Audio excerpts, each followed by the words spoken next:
Hello guys, అందరికీ welcome back for Snowflake series of day 14.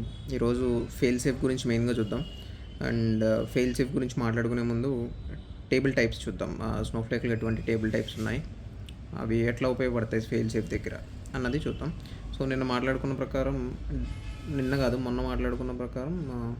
మనం data retention గురించి చూసాం కదా. లైక్ ఇన్ని రోజులు డేటాని రిటైన్ చేసుకోవచ్చు, లైక్ టైం ట్రావెల్ గురించి, బిజినెస్ క్రిటికల్ కానీ, నెక్స్ట్ ఎంటర్ప్రైజ్ ఎడిషన్లో కానీ అది 1 day to 90 days కదా. సో డిఫాల్ట్ ఎప్పుడు 1 day ఉంటుంది ఏ అకౌంట్కైనా, అది స్టాండర్డ్ అయినా, బిజినెస్ ఎంటర్ప్రైజ్ అయినా, బిజినెస్ క్రిటికల్ అయినా, ఎంటర్ప్రైజ్ ఎడిషన్ అయినా, దేనికైనా 1 day డిఫాల్ట్. కాకపోతే స్టాండర్డ్ ఫస్ట్ ఉంటుంది, నెక్స్ట్ ఎంటర్ప్రైజ్ ఉంటుంది, తర్వాత బిజినెస్ క్రిటికల్ ఉంటుంది. దీనికి 1 day, దీనికి 90, దీనికి 90 మ్యాక్సిమం అనమాట. సో డిఫాల్ట్గా అన్నిటికీ 1 సెట్ అయి ఉంటుంది. కానీ నువ్వు ఆల్టర్ చేసుకుని ఇది 0 కానీ తీసుకురావచ్చు, దీన్ని 0 కానీ 1 కానీ అట్లా 90 దాకా తీసుకెళ్ళచ్చు. సేమ్ ఇంతే, 0 నుంచి 90.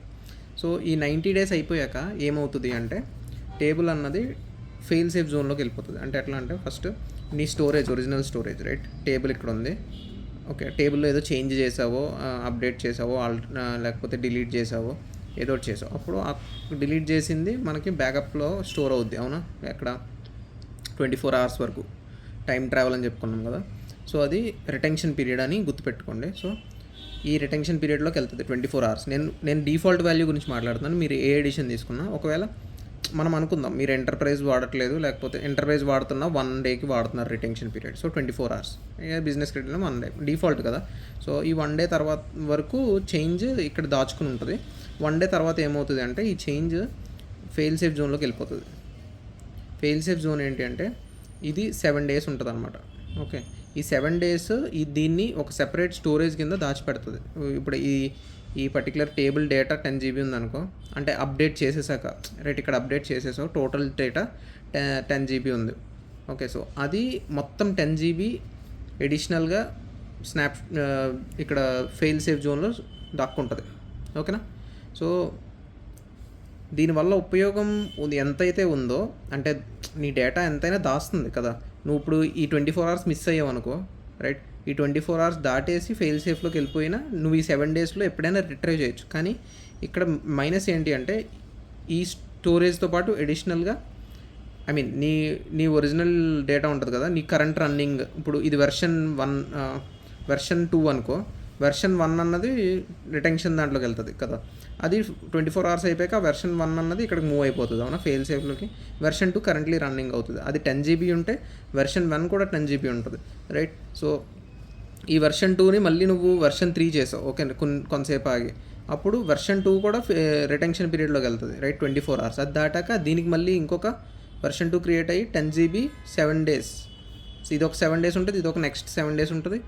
అట్లా ఏమైపోతుంది అంటే, ఎక్కువ స్టోరేజ్ క్యాపబిలిటీ పెరిగిపోతుంది. ప్రతి టేబుల్కి స్టోరేజ్ యూజ్ చేసే థింగ్ పెరిగిపోతుంది అనమాట. అంటే నువ్వు దీనికి కూడా పే చేయాల్సి వస్తుంది మరి. ఓకే, సో ఫెయిల్ సేఫ్ వల్ల ఎంతైతే లాభం ఉందో అంత నష్టం ఉంది. నువ్వు డబ్బులు మరి ఖర్చు అవుతాయి కదా.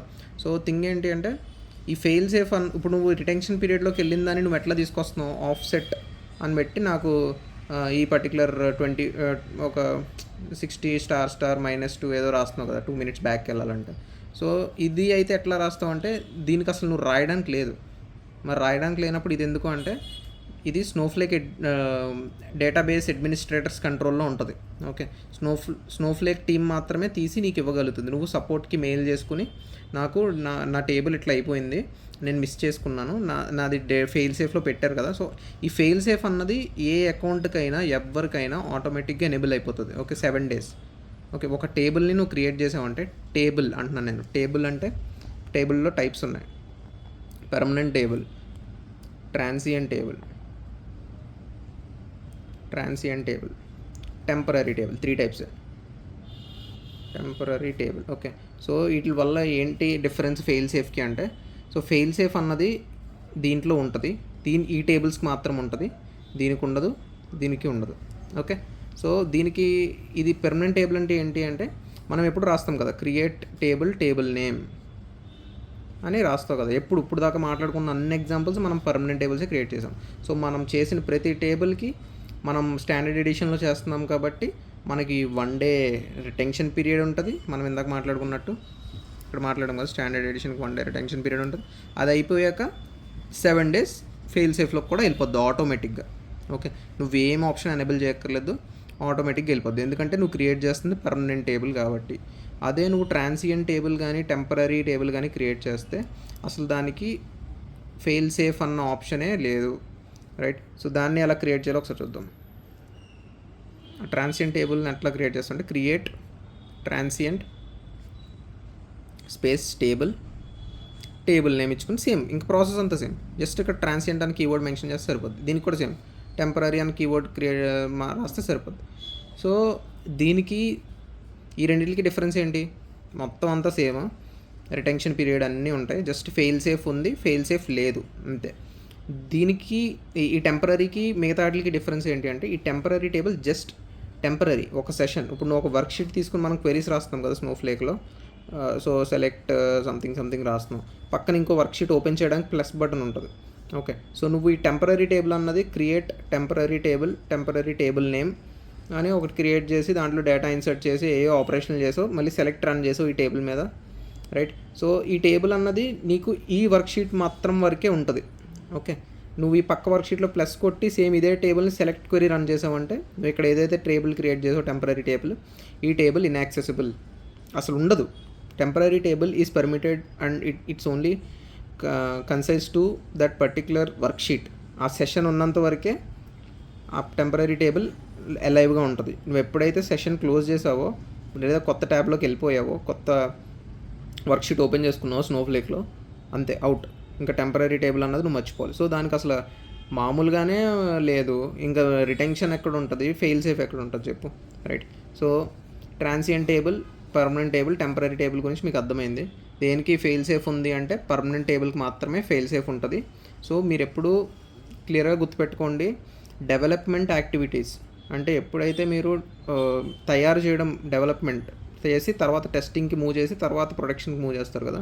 సో డెవలప్మెంట్ యాక్టివిటీస్ ఎప్పుడైతే క్రియేట్ చేస్తున్నారో అక్కడ పర్మనెంట్ టేబుల్స్తో ఆటలాడద్దు, పర్మనెంట్ టేబుల్స్ క్రియేట్ చేయొద్దు, జస్ట్ ట్రాన్సియంట్ టేబుల్స్కి క్రియేట్ చేయండి. ఎందుకు అంటే మీరు డెవలప్మెంట్ యాక్టివిటీ చేశారు, ఓకే, సపోజ్ అనుకుందాం ఒక టేబుల్ క్రియేట్ చేశారు, క్రియేట్ టేబుల్ నేమ్ అని క్రియేట్ చేసి దాని మీద ఏదో 2 అప్డేట్లో ఏవో చేశారు ఇన్సర్ట్లు, తర్వాత లేకపోతే డ్రాప్ చేసేసారు ఆ టేబుల్ని. ఓకే, ఆ టేబుల్ని డ్రాప్ చేశారంటే ఆ టేబుల్ మళ్ళీ మీకు 24 hours వరకు టైం ట్రావెల్ చేసి రిటైన్ చేసుకోవడానికి అవుతుంది. అవునా? ఇక్కడ దాకా క్లియరా? సో మీరు రిటైన్ చేయలేదు అనుకుందాం, ఆ టేబుల్ ఏమవుతుంది, ఫెయిల్ సేఫ్లోకి వెళ్ళిపోతుంది 7 days. ఆ 7 days మీ టేబుల్కి పడుతుంది స్టోరేజ్ ఛార్జ్, రైట్? అసలు నీకు వద్దనుకున్న టేబుల్ని నువ్వు అసలు డెవలప్మెంట్ యాక్టివిటీస్లో ఇలాంటివి చేయడం వల్ల ఏంటి అంటే నువ్వు చాలా తప్పులు చేస్తావు డెవలప్మెంట్ అప్పుడు, రైట్? ఒకటి క్రియేట్ చేయబోయి ఒకటి క్రియేట్ చేయడం, ఒకటి డ్రాప్ చేయ ఒకటి అన్డ్రాప్ చేయడం, ఒకటి అప్డేట్ చేయబోయి ఇంకోటి అప్డేట్ చేయడం, లేకపోతే నీ క్వెరీ సిస్టమ్ వచ్చినట్టు రాసి నువ్వు క్రియేషన్ స్టేజ్లో ఉన్నావు ఇప్పుడు. సో అలాంటి తప్పులు జరుగుతున్నప్పుడు నీకు ఫెయిల్ సేఫ్ ఉంది. నువ్వు ఒకవేళ ఏమన్నా చెయ్యాలి అనుకుంటే రిటైన్ చేసుకోవాలంటే నీకు ఈ 3 blocks కదా. ఫస్ట్ నీ స్టోరేజ్ని డిలీట్ చేసుకున్నావు అంటే ఫెయిల్ సేఫ్, దాని పేరేంటి, టైం ట్రావెల్ రిటెన్షన్ బ్లాక్లోకి వెళ్తుంది. రిటెన్షన్ బ్లాక్ని వదులుకున్నామంటే ఫెయిల్ సేఫ్లోకి వెళ్ళిపోతుంది. అది కూడా ఓన్లీ పర్మనెంట్ టేబుల్స్కి. సో నీకు ఇది ఎందుకు ఇంకా పర్మనెంట్ అన్నది ఎక్కువ కాస్ట్ ఎందుకు స్టోర్ చేయాలి? 24 hours ఆఫ్ రిటెన్షన్ పీరియడ్ ఉంది కదా. సో చెప్పేది ఏంటి అంటే ఎప్పుడు డేటా అన్నది తక్కువ కన్జ్యూమ్ చేసుకునేలాగా, స్టోరేజ్ కాస్ట్ తక్కువ అయ్యేలాగా చూసుకోండి. ఓకే, డెవలప్మెంట్ యాక్టివిటీస్ ఉన్నప్పుడు ఎప్పుడు క్రియేట్ ట్రాన్సియంట్ టేబుల్ నేమ్ అని ఇవ్వండి, పర్మనెంట్ టేబుల్ కింద ఎప్పుడు క్రియేట్ చేయొద్దు. ఓకే, సో ఇది టేబుల్ టైప్స్, ఇది ఫెయిల్ సేఫ్, అర్థమైంది అనుకుంటున్నా. సో ఫస్ట్ ఎప్పుడైతే టేబుల్ క్రియేట్ చేశారో టేబుల్లో ఏమైనా చేంజెస్ చేస్తే అవి మీకున్న డిఫాల్ట్ రిటెన్షన్ పీరియడ్ ప్రకారం టైం ట్రావెల్ జోన్లోకి వెళ్తుంది, అదే రిటెన్షన్ జోన్లోకి వెళ్తుంది. ఆ రిటెన్షన్ జోన్ దాటేసింది అంటే ప్రతి పర్మనెంట్ టేబుల్, నేను మెన్షన్ చేస్తున్నా, పర్మనెంట్ టేబుల్ ఫెయిల్ జోన్లోకి ఫెయిల్ సేఫ్లోకి వెళ్ళిపోతుంది. ఓకే, 7 days ఉంటుంది. నువ్వు మళ్ళీ అదే టేబుల్ మీద ఇంకో అప్డేట్ చేసావు అంటే అది 24 hours దాటాక మళ్ళీ అది కూడా ఇంకో వర్షన్ కింద వెళ్ళిపోతుంది. అట్లా ఎన్ని అయితే అన్ని టోటల్ టేబుల్ సైజ్ ఎంత ఉందో అన్ని స్టార్స్, అంటే ఫస్ట్ టైం ఒకటి, సెకండ్ టైం రెండోది, అట్లా ఒక 10 times చేసావు అనుకో, 10 star 10 అంటే 100 GB ఆఫ్ డేటా నువ్వు ఖర్చు ఆ 7 daysకి స్టోరేజ్ కాస్ట్ పే చేయాల్సి వస్తుంది. ఓకేనా. సో ఇది ఫెయిల్ సేఫ్ గురించి and also types of tables గురించి ఒకసారి ఒక క్విక్గా ఓవర్వ్యూ చూపిస్తాను స్నోఫ్లేక్ ఇంటర్ఫేస్లో అది ఎట్లా నడుస్తుంది అన్నది. అంటే ఒక టేబుల్ డ్రాప్ చేస్తే అది ఫెయిల్ సేఫ్లోకి ఎట్లా ఎంటర్ అవుతుంది ఓకే అన్నది ఒకసారి చూపిస్తాను చూడండి. సో ఇక్కడ మీరు చూస్తుంటే ఫస్ట్ డేటాబేస్ని ఆల్టర్ చేస్తున్నాను, ఎందుకంటే ఈ రిటెన్షన్ పీరియడ్ యాక్చువల్లీ డిఫాల్ట్ 1 అని చెప్పాను కదా, అదే టైం ట్రావెల్ పీరియడ్ ఏ టేబుల్కైనా ఏ అకౌంట్లో అయినా. సో దాన్ని 0 ఎందుకు చేస్తున్నానంటే ఇప్పుడు మనం డిలీట్ చేసామంటే ఆ మధ్యలో 24 hour విండోని స్కిప్ చేసి డైరెక్ట్ ఫెయిల్ సేఫ్ ఎలా ఉంటుంది అన్నదానికి చూపించడానికి 0 చేశాను. అంటే ఇంకా మనకి మధ్యలో 24 hour విండో ఉండదు. ఎప్పుడైతే టేబుల్ మీద ఏమన్నా ఈ టేబుల్ని డ్రాప్ చేసేసామంటే డైరెక్ట్ ఫెయిల్ సేఫ్లోకి వెళ్ళిపోతుంది పర్మనెంట్ టేబుల్. ఓకే, సో ఇది ఒక పర్మనెంట్ టేబుల్, ఎందుకంటే ట్రాన్సియంట్ అన్న కీవర్డ్ కానీ టెంపరీ అన్న కీవర్డ్ కానీ వాడట్లేదు. నేను చెప్తున్న వర్క్షీట్ గురించి ఇది ఒక వర్క్షీట్ ప్లస్ ట్యాబ్ చెప్పాను కదా. సో ఇక్కడ రన్ చేస్తే ఇప్పుడు ఇక్కడ ఒక టెంపరీ టేబుల్ క్రియేట్ చేసి అది మిస్ అయ్యి అది కాకుండా పక్క ట్యాబ్లోకి వెళ్ళి అదే టెంపరీ టేబుల్ని సెలెక్ట్ చేద్దామని చూసామంటే అది టెంపరీ టేబుల్ న్యూ ట్యాబ్లో ఉండదు, ఈ ట్యాబ్లోనే ఉంటుంది, సెషన్ వరకే పరిమితం. సో అది పక్కన పెట్టేస్తే సో ఈ పర్మనెంట్ టేబుల్ క్రియేట్ చేసాము. సో ఆ టేబుల్ని డ్రాప్ చేసాము, రైట్. సో డ్రాప్ చేశాక మనం స్టోరేజ్ మెట్రిక్స్ టేబుల్ వ్యూలోంచి ఒకసారి దీని ఇన్ఫర్మేషన్ చూద్దాము.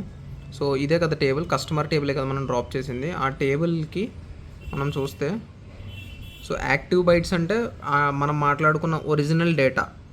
ఓకే, ఫెయిల్ సేఫ్ బైట్స్ అంటే మనం అనుకున్న ఫెయిల్ సేఫ్ జోన్లోకి వెళ్తున్న డేటా. ఓకే, డ్రాప్ చేసేయడం వల్ల టేబుల్ని డ్రాప్ చేయడం వల్ల మొత్తం టేబుల్ అంతా క్లియర్ అయిపోయింది యాక్టివ్లోంచి, ఫెయిల్ సేఫ్లోకి ఎంటర్ అయింది. ఎందుకంటే టైం ట్రావెల్ బైట్స్ 0 ఎందుకు ఉందంటే మనం డేటా రిటెన్షన్ పీరియడ్ 0 పెట్టాం కాబట్టి. సో మొత్తం టైం ట్రావెల్లో ఫెయిల్ సేఫ్లోకి ఎంటర్ అయిపోయింది డేటా.